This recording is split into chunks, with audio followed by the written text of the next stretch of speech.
துலா ராசிக்குண்டான March மாத பலன்களை பற்றி நம்ம பார்க்கலாம். துலா ராசியை பொறுத்த வரைக்கும் பார்த்துட்டிங்கன்னா, இந்த மாதம் உங்களை ஆளக்கூடிய கிரகமாக இருக்கக்கூடிய சுக்கிரன் உச்சம் பெற்றாலும் வக்ரகதிக்கு வருகிறார். நல்லா புரிஞ்சுக்கணும். ஒரு உச்ச கிரகம் வக்ரமானால் நீச பலனை அடையும், நீச கிரகம் வக்ரமானால் உச்ச பலன்களை அடையும். ரெண்டு காம்பினேஷனும் இப்போ நடக்க போகுது உங்கள் ராசியில், உங்கள் ராசி அதிபதியோடு சேர்ந்து. ஏன்னா உங்களை ஆள்றது நீங்கள் எப்படி, நீங்கள் என்ன மாதிரி இருக்கீங்க, உங்களுடைய சூழ்நிலைகள் என்ன, உங்களுக்கு என்ன மாதிரி கர்மா, இந்த பிறவி எப்படி வாழ போகிறீங்க அப்படிங்கிறது சொல்கிறது உங்களுடைய ராசி அதிபதி, உங்களுடைய லக்னாதிபதினு நம்ம சொல்லுவோம். ராசிக்கு பார்க்கும்போது சுக்கிரன் தான் இந்த விஷயத்தெல்லாம் செய்ய போகிறார்.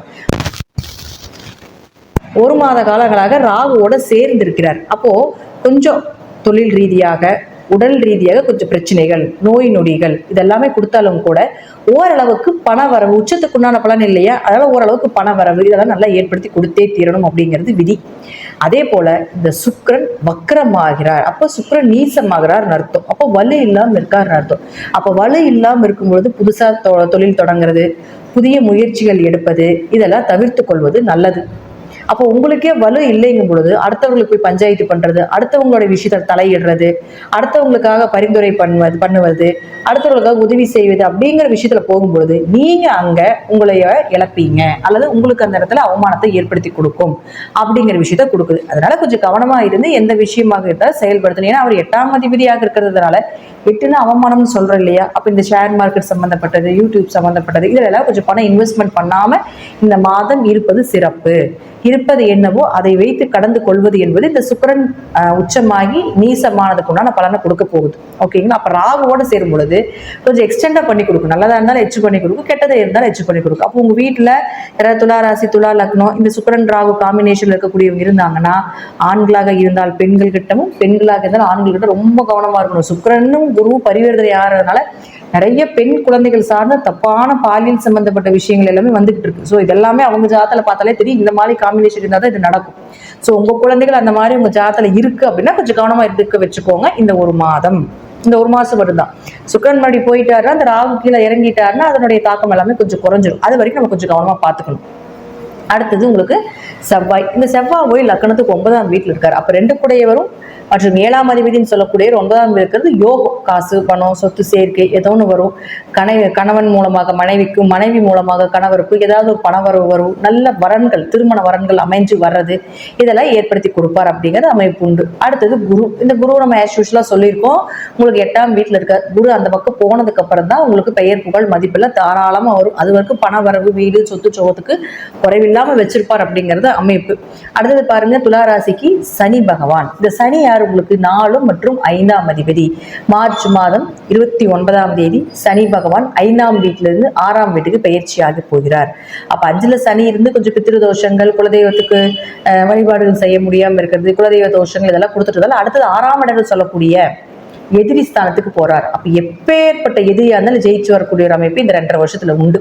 வேலை வாய்ப்புகள், நல்ல வேலை அமைஞ்சு வர்றது, உங்களுக்கு உண்டான நீங்க என்ன மாதிரி எதிர்பார்த்துட்டு இருந்தீங்கன்னா அது போல சார்ந்த ஒரு வேலை வாய்ப்புகள் இதெல்லாம் ஏற்படுத்தி கொடுத்துருவார் சனியை பொறுத்த வரைக்கும். சனி 4, 5 கூடையவராக இருக்கிறதுனால 4ஆம் அதிபதி 6க்கு போகும்போது ஒரு வீடு கட்டுவீங்க, இடம் வாங்கி வீடு கட்டுவீங்க, லோன் போட்டு வீடு கட்டுறதுக்கு உண்டான அமைப்பு இதெல்லாமே ஏற்படுத்தி கொடுப்பார்.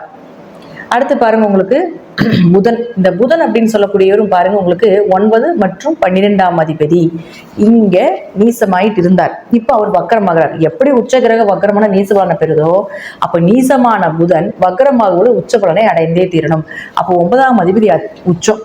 உங்க ஜாதகத்துல சுக்கிரன் உச்சமாக இருந்தாலோ, அல்லது புதன் உச்சமாக இருந்தாலோ, அல்லது சுக்கிரன் வக்கரமாக இருந்தாலோ, புதன் வக்கரமாக இருந்தாலோ இந்த பீரியட்ல ஏதாவது ஒரு ஜாக்பாட் கிடைக்கும். அது குறிப்பிட்டு வக்கரமாகணும். வக்கரத்துக்கு தான் பலன் ஜாஸ்தி. அஸ்தங்கத சூரியனோட சேரும்போது அஸ்தங்கதமாகுதுன்னு சொல்றோம். ஆனா அஸ்தங்கதம் கொஞ்சம் ஸ்லோவா பண்ணிடுது. ஆனா வக்கரம் தான் ஸ்பாட்ல பண்ணுது. அப்போ உங்க ஜாதகத்துல புதன் வக்கரமாக இருந்தால் கண்டிப்பாக பூர்வீக சொத்து, அப்பா மூலமாக உதவிகள், வெளிநாடு வெளியூர் பயணங்கள், இம்போர்ட் எக்ஸ்போர்ட் பிசினஸ் பண்றது இது சார்ந்த விஷயங்கள் எல்லாமே நடந்தே தீரும் அப்படிங்கிறதுல மாற்றம் கிடையாது. அப்போ புதன் அப்படின்னு சொல்லக்கூடியவர் பார்த்துட்டீங்கன்னா உங்களுக்கு நீசம் பெற்று வக்கரமாக இருக்கிறதுனால கண்டிப்பாக உயர்கல்வி சார்ந்த விஷயம் உங்களுக்கு சாதகமா வரும். இது உங்க ஜாதகத்துல புதன் ராகு சேர்க்கை இருந்துருச்சுன்னு வச்சுக்கோங்களேன், அது நீங்க கொஞ்சம் கவனமா ஹேண்டில் பண்ணணும். புதன் வக்கரமாக இருந்தாலும் புதன் ராகு சேர்க்கை இயற்கையாகவே ஜாதகத்துல இருந்தால் படிப்பு தடை வந்திருக்கும், அல்லது படிப்புக்கு உண்டான வேலை கிடைச்சிருக்காது, அல்லது படிப்புக்கு உண்டான வேலைக்கு உண்டான ஒரு நல்ல சம்பளம் கிடைச்சிருக்காது. இதெல்லாம் புதன் ராகு சேர்க்கை காம்பினேஷன் இருந்தா, புதன்ல இருந்து 5ஆம் வீட்டுல ராகு இருந்தாலும் சரி, புதன் ராகு கூட இருந்தாலும் சரி, 9ஆம் வீட்டுல இருந்தாலும் இந்த பலன்களை கொடுத்துரும். அப்போ உங்க ஜாதகத்துல அது இருக்குன்னா இந்த மாசம் அந்த கிரக சேர்க்கை இருக்கும்பொழுது கொஞ்சம் மாணவர்களாக இருந்தால் படிப்புல கொஞ்சம் மந்தமா இருக்கிறதுக்கு உண்டானதோ, ஏதாவது ஒரு வழியில ஸ்கூல் விட்டு வெளியேற்றக்கூடிய ஒரு சூழ்நிலைகளோ, அல்லது ஸ்கூலுக்கு போக முடியாம ஏதாவது ஒரு உடல் ரீதியான பிரச்சனைகளோ கொடுக்கும். ஸோ கொஞ்சம் கவனமா இருந்துக்கோங்க. அல்லது உங்க ஜாதகத்துல சனியும் பாருங்க, சூரியனும் சனி சேர்றாரு.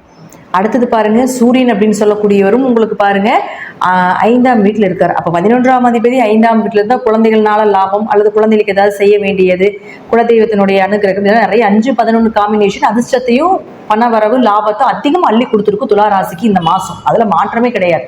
அப்போ அவர் வந்து நீ அடுத்தது 6ஆம் வீட்டுக்கு போறாரு இல்லையா? அப்போ 11ஆம் அதிபதி 6ஆம் வீட்டுக்கு போகும்போது கொஞ்சம் லாபங்கள் குறையிறது, பண வரவு குறையிறது, இதெல்லாம் உண்டு. ஆனா வேலை எதிர்பார்த்த வேலை கிடைக்கும் அப்படிங்கிறத மாற்றம் இல்லை. ஆனால் இந்த சூரியன் 14ஆம் தேதி வரைக்கும் இருக்கிற வரைக்கும் கொஞ்சம் ஜாக்பாட் மாதமும் நம்ம எடுத்துக்கலாம். 14ஆம் தேதிக்கு மேலதான் அங்க போறாரு, அதனால கொஞ்சம் கவனம். ஆனா உங்க ஜாதகத்துல சூரியன் சனி சேர்க்கை, சூரியன் ராகு சேர்க்கை, இதெல்லாம் கடுமையான பித்ரு தோஷத்தையும் தந்தை வழியிலிருந்து வரக்கூடிய ஒரு பாதிப்புகளை கொடுத்தே தீரும். அப்ப சுக்கிரன் ராகும் அதேதான், பெண் சாபத்தை கொடுக்கக்கூடிய ஒரு அமைப்பு தான். புதன் ராகு அதேதான், சூரியன் ராகு அதேதான். சனி ராகுல தொழில் குடும்பத்துல பார்த்தீங்கன்னா 2 திருமணம் இருக்கும். சனி ராகு சேர்க்கை யாருடைய ஜாதத்துல இருக்குதோ அவங்க குடும்பத்துல பாருங்க 2 திருமண அமைப்பு, சிறு வயதுல விடோவாகிறது, கணவரை விட்டு பிரிந்து வாழ்றது, தொழில பெரிய உச்சத்துல போய் கீழே இறங்கி ஒண்ணுமே இல்லாம ஜீரோவாகிறது, இதெல்லாம் சனி ராகு காம்பினேஷன். அதெல்லாம் உங்க ஜாதகத்துல இருக்கும். இது இத்தனை காம்பினேஷன் சேர்ந்து ஒரே கட்டத்துக்கு வரப்போகுது. அப்ப இந்த காம்பினேஷன் ஏதாவது உங்க ஜாதகத்துல இருக்குது அப்படின்னா கொஞ்சம் கவனமா இருந்துக்குவாங்க. ஏன்னா அடிபட்டிருப்பீங்க, முதல்லயே இந்த காம்பினேஷனால நிறைய அடிபட்டிருப்பீங்க. சோ அது சார்ந்த விஷயத்துல கொஞ்சம் கவனமா இருந்து அடுத்த ஸ்டெப் எடுத்து வைக்கிறது ஒரு சிறப்பு. இந்த மாசம் புதுசா போய் பண்றது, புதுசா இதெல்லாம் நுழைக்கிறது, பணத்தை போடுறது, இதெல்லாம் வந்து இந்த மாதங்கள்ல கொஞ்சம் செய்யாமல் இருப்பது என்பது ஒரு சிறப்பான விஷயமாக இருக்கும். சோ துளாராசியை பொறுத்த வரைக்கும் 6ஆம் வீட்டுல இத்தனை கிரகம் இருக்கிறது எப்பேற்பட்ட எதிரியா இருந்தாலும் ஜெயிச்சு வரக்கூடிய அமைப்பை கொடுத்துரும். கடனை வாங்கும், கட்ட வைக்கும், கேட்குற இடத்துல பணத்தை கொடுக்க வைக்கும்.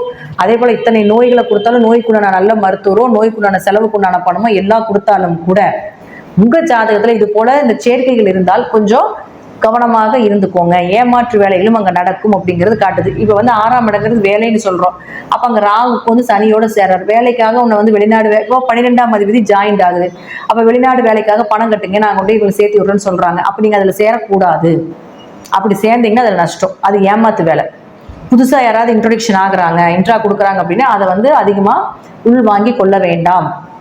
அவங்க உங்களை ஏமாற்றத்துக்கு உண்டான ஒரு வழிகளத்தை தேர்ந்தெடுப்பாங்க. எப்பேற்பட்ட யோகியவானாக இருந்தாலும் உங்களுடைய ராசி கட்ட இருக்கக்கூடிய கிரகங்கள் அவங்களையே மாத்துறதுக்கு உண்டான வாய்ப்பை கொடுத்துரும். உங்களுக்கு அவங்க நம்பிக்கையா இருக்கிறாங்களா, கொஞ்சம் பொறுமையா இருக்க சொல்லுங்க. அவ்வளவுதான். மே மாதம் வரைக்கும் அல்லது இந்த மாதம் முடிவு வரைக்கும் கொஞ்சம் பொறுமையா இருங்க. அடுத்த மாசம் நீங்க உங்களுக்கு உண்டான வேலைகளை அது செய்யறதுக்கு உண்டான வாய்ப்பை பார்க்கலாம். ஆனால் இந்த மாசம் புதுசா வரக்கூடிய எதையுமே முழுக்க முழுக்க தலையிடாம இருப்பது என்பது ஒரு சிறப்பான விஷயமாக இருக்கும்.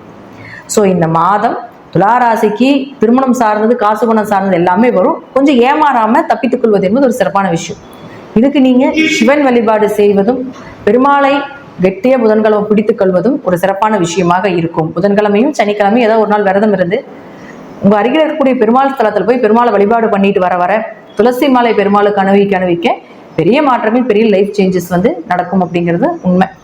ஸோ இந்த மாதம் துளாராசிக்கு ஓரளவுக்கு நல்ல பலனும் உண்டு, ஒரு 30% டிராபேக் உண்டு அப்படிங்கிறதை நான் சொல்லிக்கிறேன். நன்றி. இன்னும் நல்ல பதிவில் சந்திக்கலாம். திருச்சிற்றம்பலம், தில்லையம்பலம், ஸ்ரீ நரசிம்ம திருவடிகளே சரணம்.